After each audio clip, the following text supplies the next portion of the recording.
Coucou à tous, merci d'être connectés avec moi ce matin, ce soir. Ça dépend de votre position géographique. C'est la guêpe, toujours un plaisir d'être avec vous et toujours un plaisir de partager mes directs et mes bâillements. Je vais vous donner le temps de vous connecter. Voilà, sur ce direct, je ne serai pas du tout longue. Donc, je vous prie de partager massivement ce direct parce que nous sommes en guerre de communication. Donc, rassurons-nous que les informations que nous véhiculons puissent aller sans crainte et surtout sans peur. Qu'est-ce qui se passe en ce moment et à cet instant?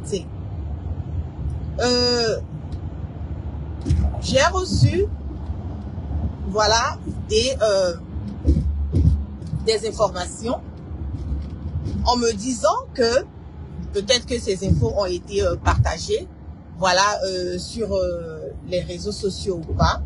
Mais il y a une information, voilà, qui circule en ce moment et à cet instant T, en faisant croire que la France est en train de planifier un coup d'État à l'encontre de Ouattara, parce qu'aujourd'hui, cette même France se rend compte que Alassane Dramane Ouattara n'est pas en train de faire son affaire.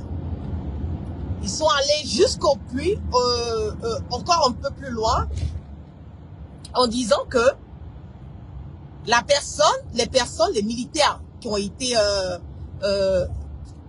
quelque part sélectionnés, voilà, ces militaires sont quelque part, ils sont un peu dans l'embarras. Voilà, ils sont un peu dans l'embarras du choix du militaire qui sera utilisé, qui sera sélectionné pour pouvoir mener à point ce coup d'État. Et parmi les militaires qui sont sélectionnés, il y a le nom du DG de la police, je pense bien, qui est M. Doumbia, qui est l'une des personnes qui est sur la liste, et il y a aussi des colonels qui ont été cités pour prendre la relève. Mais qu'est-ce qui se passe? Est-ce que, je le dis, je vais conditionner ma parole, s'il s'avère qu'il y a un coup d'État qui est en téléchargement au niveau de la Côte d'Ivoire, est-ce que la France va accepter de mettre des militaires qui sont à la guise de Ouattara, ou bien est-ce que la France a déjà un pion qui est, je le dis encore, je conditionne mes paroles, nous sommes déjà près de 1400 personnes connectées sur ce direct, partagez massivement ce direct. Est-ce que la France a décidé de vouloir aider quelque part à mettre le fils de Ouattara comme la personne qui est choisie pour pouvoir mener à port sur ce téléchargement de coup d'État qui est en train d'être soi-disant planifié par cette France, comme ce qui est en train de se passer ou ce qui s'est passé au niveau du Gabon. Nous le savons et fort que la France de Emmanuel Macron, je le dis, l'Europe est aujourd'hui en perte de vitesse. Nous le savons et fort que aujourd'hui le Mali, le Burkina et le Niger sont des pays qui étaient quelque part qui étaient pris par la France, et aujourd'hui on se retrouve que la France a pratiquement perdu sur les différents points stratèges, les pays stratèges au niveau de l'Afrique de l'Ouest. Le fait aussi que Kidal a été récupéré par les FAMA, par le gouvernement de transition de Assimi Goïta, a rendu encore les choses plus compliquées au niveau de l'Afrique de l'Ouest pour cette même Europe. Bien avant de continuer mon allocution sur le débat du coup d'État en téléchargement, je vais vous faire écouter un tout petit peu ce que Chris Yapi a eu à partager sur sa chaîne et nous allons écouter minutieusement et je vais vous faire des révélations. De Guillaume Soro crée des généraux en Côte d'Ivoire. Pour ceux qui en doutaient encore, les preuves sont faites. Guillaume Soro est un vrai faiseur de miracles, un magicien d'os des temps modernes, dont la seule présence suffit à changer les vies et à transformer les destins. Autant l'évocation de son nom provoque des transes de joie au sein de ses partisans, autant ce nom est un véritable épouvantail pour ses ennemis. Exactement. L'octogénaire super menteur, le vieux chameau moribond de Côte d'Ivoire, pique des crises de colique hépatique suivies d'une diarrhée abondante chaque fois qu'il entend ce nom. Et depuis le début du mois de novembre 2023, les fréquentes apparitions publiques de l'ancien Premier ministre ivoirien et ses audiences présidentielles, les coliques du despote des lagunes ne connaissent pas de fin.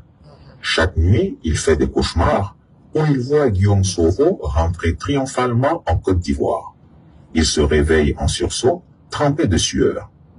Finalement, il en a eu assez et a décidé de conjurer ses cauchemars. Partagez le direct, nous sommes à 2000 personnes connectées. Pour lui, si son ennemi intime doit rentrer en Côte d'Ivoire, il bénéficiera probablement du soutien et de l'appui de ses anciens compagnons, des forces armées, des forces nouvelles. Je vais faire une pause ici. On nous dit que si Guillaume Soro décide de rentrer en Côte d'Ivoire, c'est clair, net et limpide que, en ce moment et à cet instant T, au sein de l'armée, Guillaume Soro a encore des militaires qui aiment Guillaume Soro. Il a encore des militaires qui peuvent être, je conditionne, à sa disposition. Il a encore des militaires qui ne sont pas OK avec la politique parce que bien qu'ils soient des militaires, ils sont aussi des citoyens ivoiriens, lambda, qui voient réellement ce qui se passe, le bordel et la chienlit qui se passe au niveau de la Côte d'Ivoire.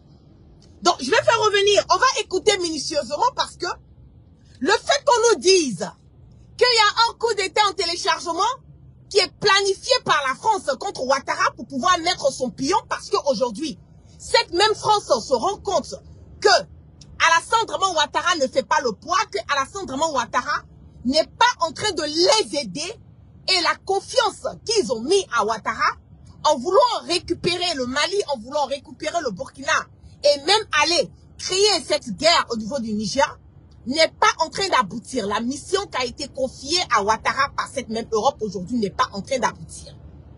Donc, est-ce que la France est en train de planifier un deuxième, comment on appelle, une deuxième possibilité? On va écouter d'abord et se demander, est-ce que cela est possible ou bien est-ce que cela est impossible? On va revenir encore sur le récit. Au Niger, puis au Burkina Faso et aux portes de la Côte d'Ivoire, On écoute ça. Le vieux Grigou s'est dit qu'il n'y avait plus de temps à perdre. Sa meilleure stratégie est simple. Utiliser la carotte plutôt que le bâton pour abattre les anciens chefs de guerre qui, pour la plupart, sont arrivés à l'âge du départ à la retraite, Voilà. afin qu'ils n'aient pas envie de se retrouver du côté de leurs anciens compagnons de lutte. Sa meilleure trouvaille a été de leur octroyer le grade de général de brigade. Devenir général est le rêve absolu de tous les soldats. Le Saint Graal pour des anciens rebelles. Si grâce à lui, ces soldats aux portes de la retraite obtiennent avec leur nouveau grade de généraux une prorogation de leurs années de service, ils gagent qu'ils lui en sauront gré et sauront se montrer reconnaissants. On écoute ça. Entre Guillaume Soro, avec qui ils avaient une amitié réelle, et Alassane Ouattara qui les rend riches, le vieux Grigou parie que les ex-Comzone le choisiront lui. Dr Alassane Draman Ouattara est le père de la rébellion, donc vous partez, ça vous l'avez dit quelque part. Vous soutenez toujours qu'il est le père de la rébellion. Oui, je peux vous le prouver, si vous le permettez. Vous voyez, On écoute ça. nous disons les choses avec des preuves.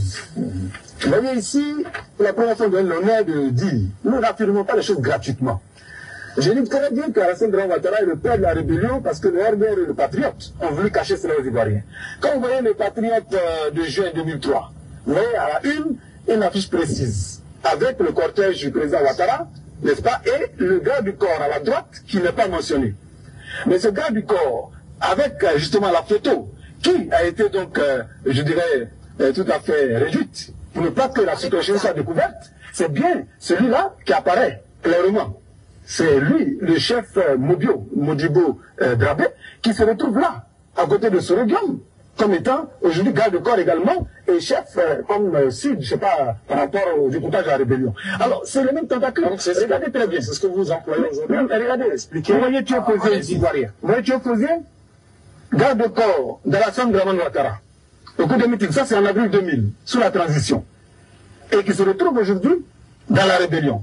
Comprenez? On écoute, hein? C'est une utilisation basique de la stratégie du diviser pour mieux régner, qui consiste à semer la discorde et la division parmi les ennemis, afin de les affaiblir et de faciliter leur écrasement.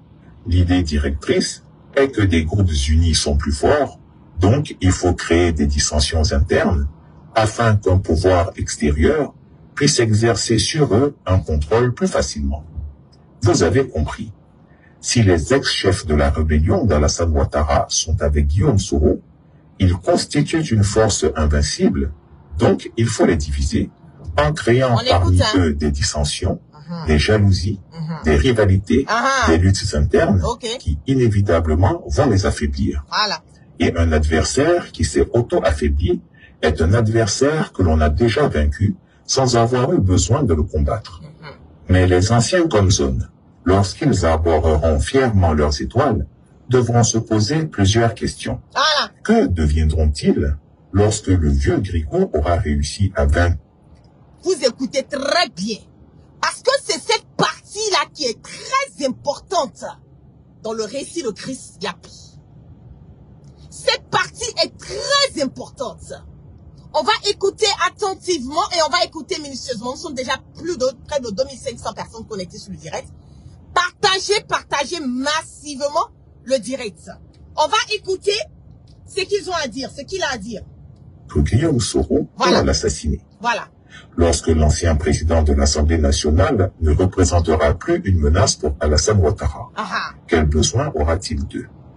Que fera-t-il d'eux au moment où la Cour pénale internationale, à ce pays, lui demande de faire un geste en livrant un ou deux des anciens chefs militaires de la République? Bon, la CPI a demandé à Alassane Draman Ouattara, parce que les 3000 morts, là, il faut trouver le propriétaire des 3000 morts. C'est ça qui est la vérité.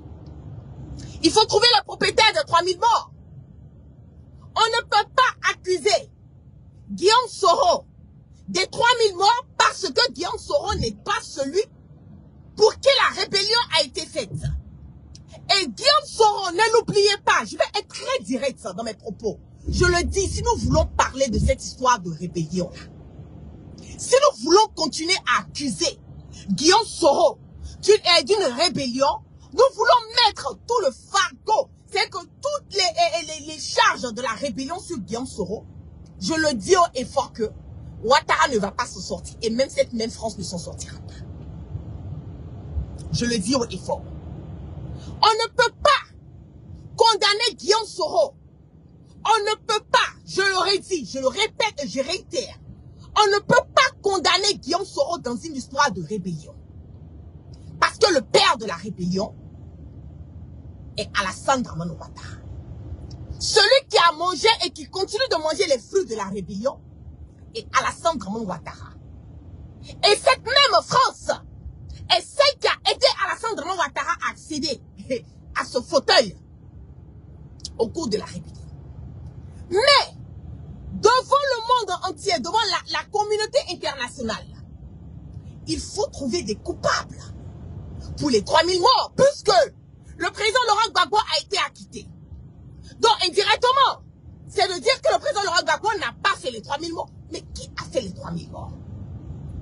La CPI demande à Ouattara de donner au moins 2 ou 3 militaires, 2 ou 3 généraux, ceux qui ont participé à cette, comment on appelle, rébellion, pour que ces personnes soient jugées à la CPI. Si Alassane Draman Ouattara, C'est ce qu'il est en train de faire, convaincre les militaires à vouloir éliminer, pendant que vous êtes en train de parler de réconciliation, pendant qu'il y a certaines personnes qui sortent pour dire oui, ah, Guillaume Soro, il doit rentrer en Côte d'Ivoire, aller demander pardon à son père, il doit penser à la réconciliation. Je l'oublie que ce même monsieur que vous appelez le père de Guillaume Soro n'est pas son père. Et si nous voulons aller dans nos bases sur nos traditions africaines, dans le droit du respect, en considérant donnant même une seconde de respect à Ouattara en disant que Alassane Dramane Ouattara était le père de Guillaume Soro. De vous à moi, est-ce qu'un père peut traquer son fils au niveau de l'Europe, au niveau de l'Afrique et chercher à l'éliminer? Celui que vous dites que c'est le père de Guillaume Soro, il est en train de traquer Guillaume Soro en Europe. Il traque Guillaume Soro en ce moment et à cet instant. J'ai fait un post la dernière fois en vous disant que il y a des services secrets ivoiriens qui sont à la trousse, qui ont été mis à la trousse de Guillaume Soro au niveau de l'Afrique de l'Ouest, puisque nous savons aujourd'hui que Guillaume Soro, il a dit pleinement, clairement, et voilà, comme limpide, comme de l'eau de roche, que désormais, il mettait fin à son exil et qu'il était au niveau de l'Afrique. Est-ce qu'un père peut chercher à éliminer son fils? Donc, je le dis haut et fort que cette histoire de réconciliation entre Guillaume Soro et Alassane Dramane Ouattara, à qui veut l'entendre haut et fort que c'est impossible. Pas parce que Guillaume Soro ne veut pas aller à une réconciliation, loin de là. C'est impossible. Parce que les conditions qui sont imposées à Guillaume Soro sont des conditions que nul ne peut accepter. Sur un politicien ne peut pas accepter. On demande à Guillaume Soro de mettre fin à son GPS. On demande à Guillaume Soro d'adhérer au RHDP. On demande à Guillaume Soro de arrêter indirectement sa carrière politique. C'est ce que Alassane Ouattara demande à Guillaume Soro. Annule le GPS, rejoins le RHDP et essaie quelque part de te lier à ce que lui, Alassane Dramane Ouattara, le pharaon. Mais personne ne peut accepter que tu sois Guillaume Soro, que tu ne sois pas Guillaume Soro. Nul. Aucun politicien ne peut accepter ces genres de conditions. Donc, parler d'une réconciliation entre Guillaume Soro et Alassane Dramane Ouattara sur ces conditions, je ne dis pas qu'une réconciliation n'est pas possible. Nous sommes en politique, tous les coups sont permis et tout est possible. J'en suis consciente. Mais je le dis basé sur comme on le dit, ces conditions, une réconciliation est impossible entre Guillaume Soro et Alassane Dramane Ouattara. Maintenant, quel sera le deuxième, comment on appelle, la deuxième solution? Ce sont les militaires. On va écouter maintenant ce qu'on a à dire. Afin qu'il soit jugé pour les faits commis pendant cette période en zone, est un adversaire que l'on a déjà vaincu sans avoir eu besoin de le combattre. Mais les anciens comme zone, lorsqu'ils arboreront fièrement leurs étoiles, devront se poser plusieurs questions. Que deviendront-ils lorsque le vieux Gricot aura réussi à vaincre Guillaume Soro et à l'assassiner? Lorsque l'ancien président de l'Assemblée nationale ne représentera plus une menace pour Alassane Ouattara. Quel besoin aura-t-il d'eux? C'est ça. Que fera-t-il d'eux au moment où la Cour pénale internationale, la CPI, lui demande de faire un geste en livrant un ou deux des anciens chefs militaires de la rébellion afin qu'ils soient jugés pour les faits commis pendant cette période en zone CNO, centre-nord-ouest. S'il ne les livre pas à la CPI pour l'heure, l'octogénaire super menteur a constitué contre chacun d'eux un dossier pénal en béton. On écoute. Où les plus chanceux seront poursuivis pour atteinte à la sûreté de l'État. Demandez à Chérif Ousmane le dos. Donc, Alassane Dramane Ouattara, je l'ai dit, ce monsieur, tu fais du bien à Ouattara, c'est un bien qui est lancé à l'air. Voilà, c'est comme si tu soulevais la tête et que tu crachais en l'air, ça te retombe sur le visage. Même les com-zones ne sont pas épargnés par Ouattara. Il a un lourd dossier sur chacun des com-zones. On va écouter. Dossier d'atteinte à la sûreté de l'État monté contre lui. On va écouter, je vais faire revenir sur ce qu'il a. Fofana, ce que la BST a retenu contre Hervé Touré, Divetio et lui. Demandez à Fofié Kouakou ce qu'a demandé à Chérif Ousmane le dossier d'atteinte à la sûreté de l'État monté contre lui. Voilà. Demandé à l'Océnie Fofana ce que la DST a retenu contre Hervé Touré d'Ivecho. Voilà. Demandez à Fofié Kouakou ce qu'Alassane Ouattara lui a dit par rapport à une demande d'extradition vers la haie que la CPI lui a présentée et qu'il garde précieusement sous le coude au cas où il se montrerait trop soroïste. Vous avez entendu? Ce qui est dit sans preuve, sans enquête. Et il faut que les Ivoiriens connaissent la vérité de l'évolution de l'histoire récente de menteur de Ouattara. Moi, première chose que je voudrais faire, c'est de faire des enquêtes, des commissions d'enquête sur le coup d'État de 99. Parce que moi aussi, je veux savoir qui a fait le coup d'État, pourquoi ça a été fait, et dans l'intérêt de... Vous voyez comment ce monsieur est ment? Lui, Ouattara, il veut savoir qui a fait le coup d'État, comment le coup d'État a été fait. Pourtant, c'est lui, Alassane Draman Ouattara, qui était à la base du coup d'État de 99. On va écouter. En tout cas, ce n'était pas dans mon intérêt, puisque je n'ai pas été porté par ce coup d'État jusqu'à des élections. Je voudrais aussi, je vais mettre en place aussi une commission d'enquête sur la rébellion, pour savoir comment la rébellion a été organisée, qui l'a organisée, qui l'a financée. Vous avez vu comment Ouattara, je vous dis que le monsieur, il est malade. Je vous dis, loin de là, je ne suis pas en train de manquer de respect à Ouattara.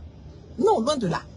Mais je vous dis, si vous qui êtes au RHDP, les partisans de Ouattara, ses proches, ses partisans, sa famille, je vais vous lancer un SOS. Prenez Alassane Draman Ouattara, allez-y le soigner. Parce que ce vieux-là, il est malade. Il est malade. Comment un homme de tête, quelqu'un peut mentir jusqu'à ce point? Lui, Alassane Draman Ouattara, là, lui veut savoir comment la rébellion a été créée. Qui a créé la rébellion? Comment ça aboutit? Pendant que il y a des chefs rebelles qui sont encore avec lui, Alassane Draman Ouattara, qui criait sur le toit que cette rébellion-là, qu'ils sont en train de mener là, que c'est pour Alassane Draman Ouattara, pas pour une autre personne. Que le combat qui mène là, c'est pour Ouattara. Nous avons encore des vidéos sur YouTube, nous avons encore des vidéos sur les réseaux sociaux. Ou c'est même certains de ces comme zones là. Zakaria Kone a dit que la rébellion là, qu'elle est menée là, que lui-même ce combat là, que c'est pour Alassane Draman Ouattara. Il n'est pas mort, Zakaria, il existe. Il vit encore. Et Ouattara nous dit que lui là est en train de chercher les auteurs de la rébellion. Vous voyez que ce monsieur, je vous dis qu'il est malade. Il est malade. On va écouter. Et pourquoi il y a eu tant de dégâts et de souffrances et de tueries de frères ivoiriens entre eux. Donc je ne voudrais pas revenir, il faudrait une commission d'enquête qui permettra de comprendre ce qui s'est passé. Les déclarations des uns et des autres, ce n'est pas cela qui m'importe. Mais je prends l'engagement de faire la lumière sur ces choses. Et bien sûr, et tous les coloraires, l'assassinat du général Gueye, l'assassinat de Bogadoudou, et ainsi de suite. Ça, c'est la première chose. Il y a aussi une donne que le tyran Ouattara doit prendre en compte, que manifestement il a oublié d'intégrer dans sa stratégie. Il s'agit de la réaction des jeunes sergents-chefs, des 8400, qui attendent depuis 2014, presque 10 ans maintenant, leur avancement au grade d'officier. Ils ont constaté que Ténébiraïma Ouattara dit la Fiole a octroyé ce grade à une petite dizaine d'entre eux seulement, tous membres de sa famille. La grande majorité s'est contentée des promesses reçues en 2017, ainsi que le paiement des 12 millions de francs CFA sur les 20 réclamés. Les grades sont toujours attendus. Ces soldats, qui 10 ans durant ont combattu aux côtés de leurs anciens chefs, ont vu beaucoup de leurs camarades chassés de l'armée sous divers motifs. La question de la nationalité, oui, on s'est rendu compte qu'avec la réunification de l'armée et la manière dont on a récupéré tout le monde, on écoute, hein, que tous les militaires, avec certains qui ne pouvaient pas prouver qu'ils étaient ivoiriens. Donc, on a sorti et on a fait un enrôlement biométrique. Je peux vous dire, l'enrôlement biométrique nous a permis de délaguer, parce qu'il y en a qui ne sont pas présentés. Ils ont pu quitter les rangs. Parce qu'ils savaient que s'ils mettaient leurs empreintes, ça n'allait pas correspondre peut-être au nom ou à la carte qu'ils ont donnée.